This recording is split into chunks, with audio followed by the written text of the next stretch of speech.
Right guys, so Thursday morning, and I got all this beaded up yesterday, pretty fiddly, and what I'm going to do this morning is buy some more base coat, hopefully get all this base coated and meshed, and what I'll do, I'll check in a minute once I've got started.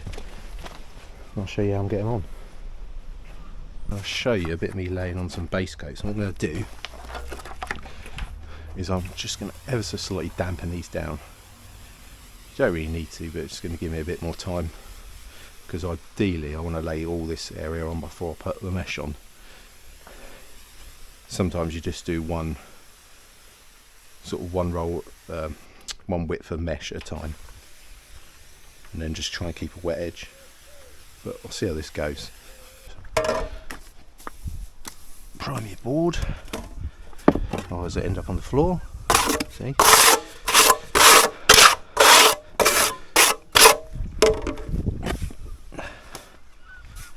And then with rendering you start the opposite side. So if I was plastering to start that side, but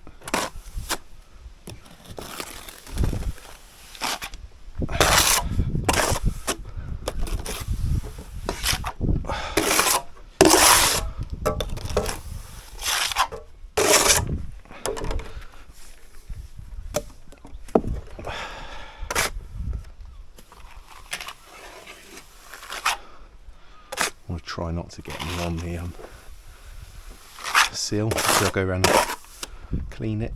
So with sand and cement you never be able to do a down stroke like that, because it'll just fall off. But where this is a base coat, it's got added polymers, it's a lot stickier.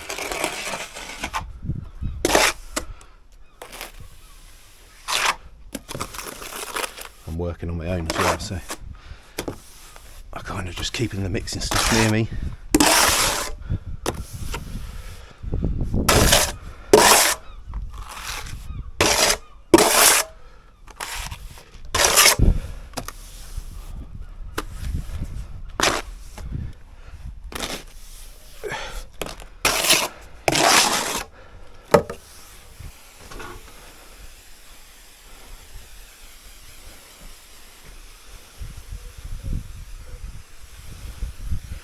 What I'd normally do is flatten it off with a straight edge and then put that bit of mesh on and then carry on. Let's have a little feel. Yeah, plenty of life.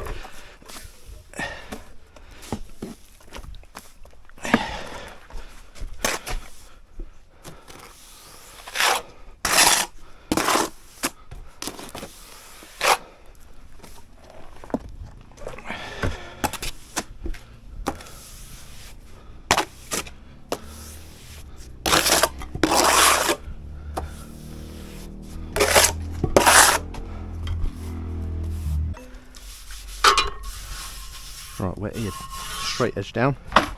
We're using a serrated.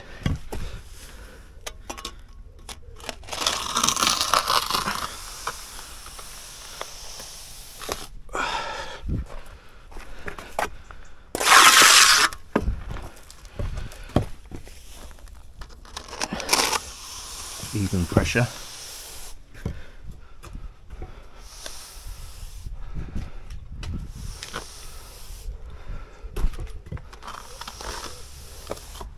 See, I've laid it on fairly flat, but what I'll do, I will check in a minute. I'll go the other way. And these are great because you can kind of reapply what you just pulled off.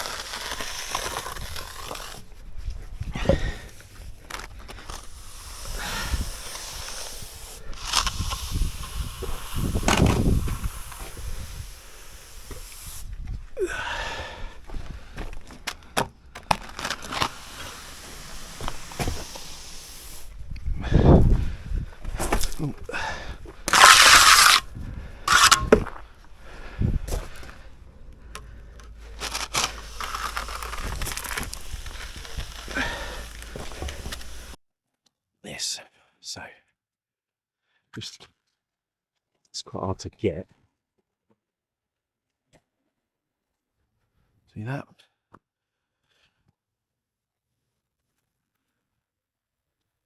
So we get 2. Hopefully I've cut them right.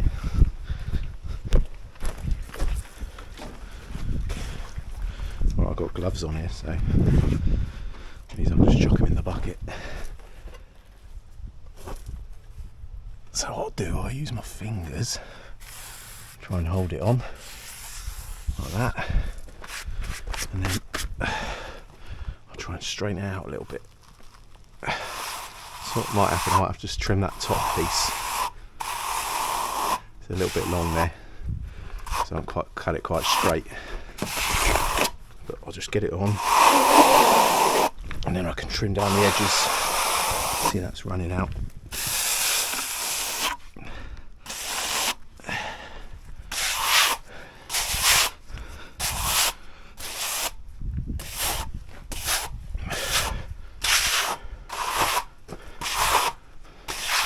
Alright, once it's on there, like that, I will just trim it off. And you see all this needs cleaning in a bit. Right.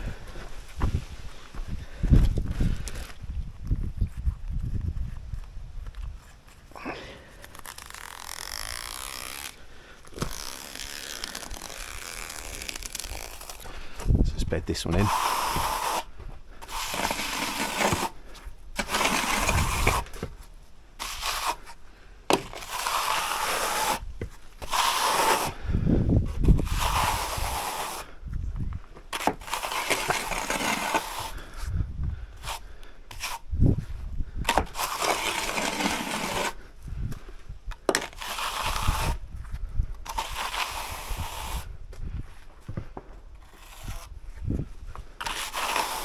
Mark where you've been as well, so you know where the edge of the mesh is.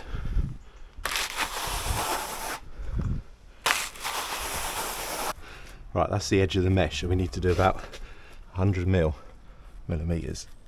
So about there. Right, hold it on with your fingers. Gloves are great, waterproof. And what I'll do, I'll go work from the middle, go out like that. Then I'll go down from the centre, I'll go all the way down like that, and then hopefully doing it that way you don't get any folds in it. See that?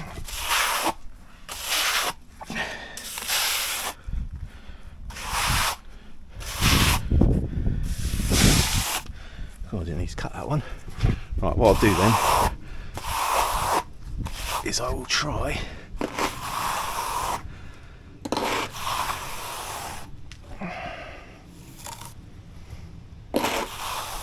what I'll do in a minute, I'll go and clean all this seal off as well.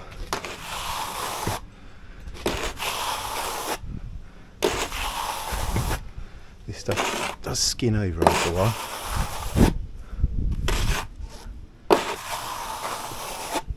Alright.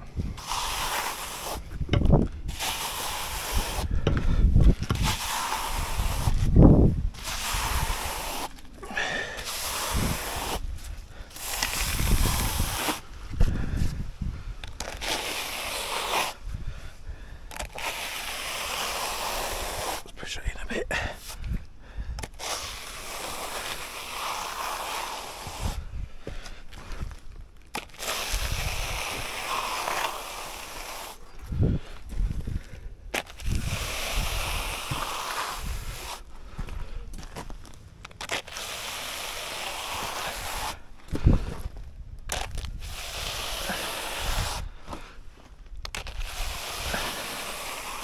Right, that's on. Got my line. I'll just lay the rest of it on now. Concrete block, you don't really need to. It's a good key. It's not mega high suction, because ideally you want a little bit suctioned to aid the adhesion. I'm just wetting it down.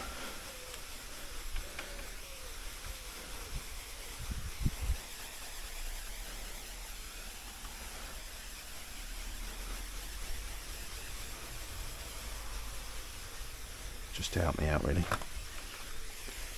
because I can keep plodding. So it's looking pretty neat already. I'm going to go over that once more once it's all on.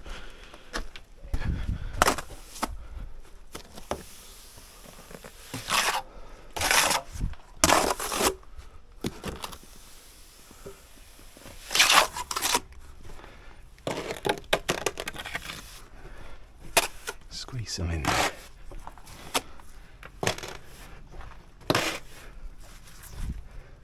It's really sticky stuff, this.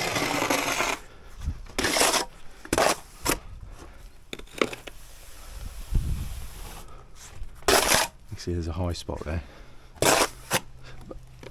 I'll get that out in a minute with the darby.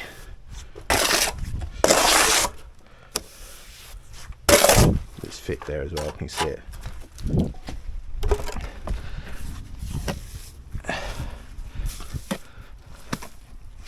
See how stiff that is.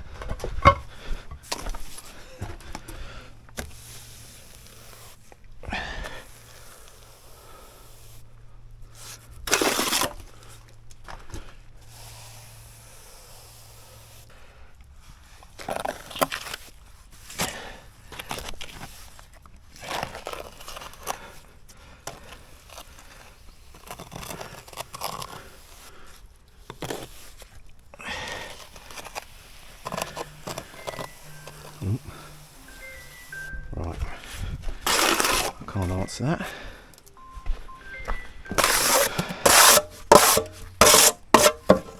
Right.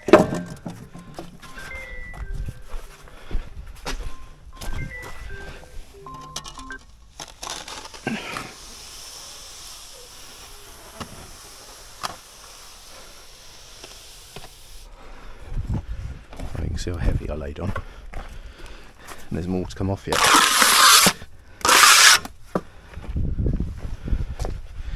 I'm kind of using the bead as a bit of a guide. So this side's still a bit heavy.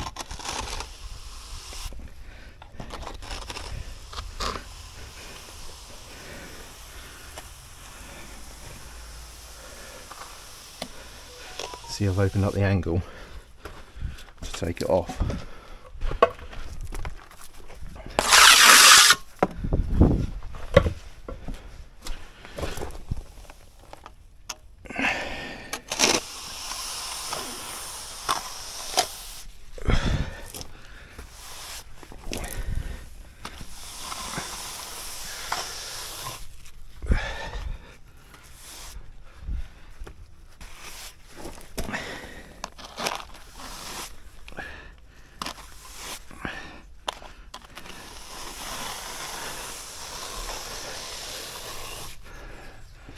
And keep my line as well.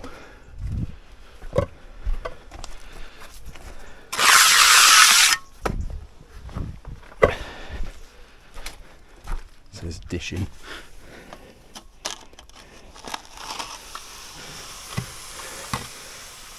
And I've got it all across yet as well.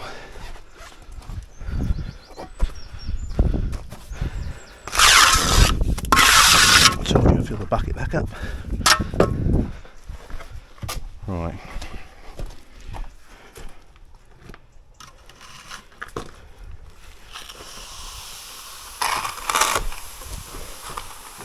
I mean, that's why it's always good to roll both ways. There might be a hump in the middle.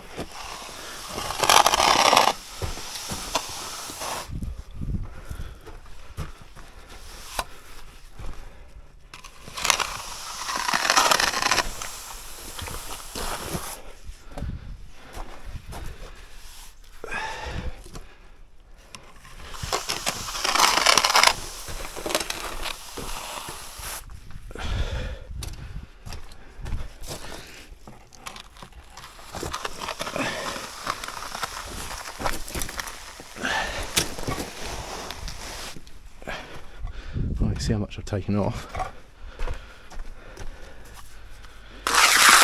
but I'd rather do that than keep filling loads of hollows out. So that's good enough now. That's what I'll do now. So you don't want to put too much thickness on. So ideally we need 10mm for the top coat in 2 passes, especially around the beads.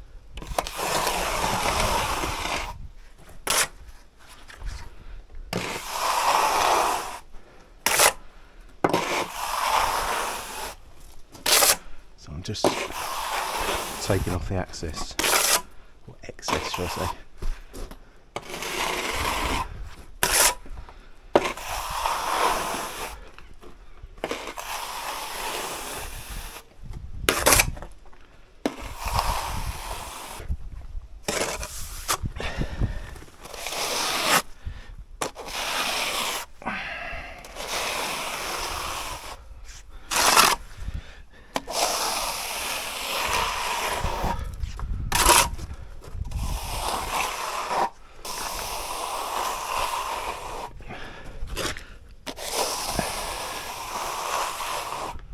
Right guys, so obviously you need to create a key for the top coat to hold on to.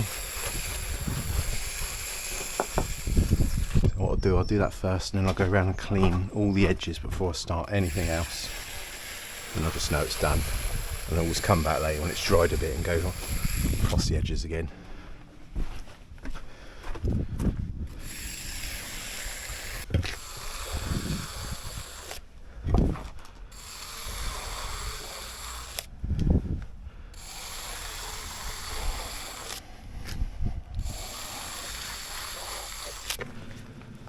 So I'll use my gloves first to clean down that bead. You'll see in a minute. Let's get the worst of it off. These are really thick gloves actually, so it's quite easy to do that. So I'll get the worst of it off, like that. And then use one of these. What I'll do, let's just tip a bit in there.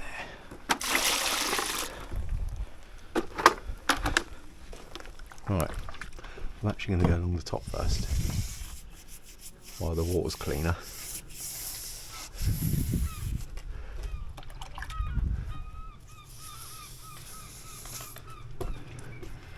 that me?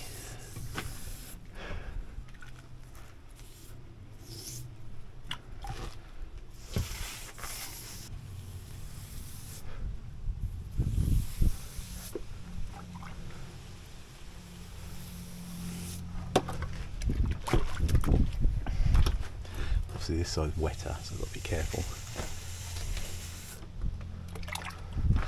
not to wash it out.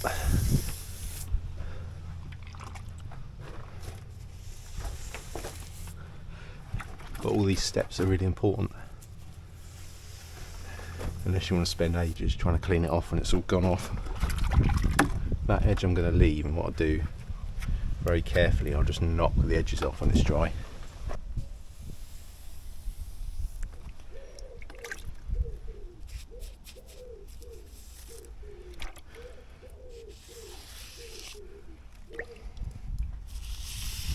This is a bit wet still, so I'll get the worst of it off and then I'll come back.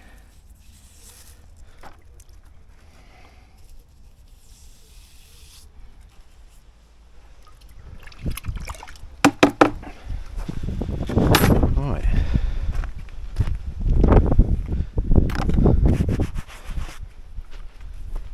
So that's it.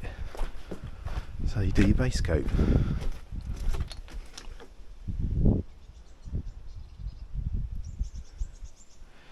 I didn't show you yesterday as well, I also use some Mate on these joints, just so I can get them really nice and flush. Makes a difference and they don't move around. Same with all the joints.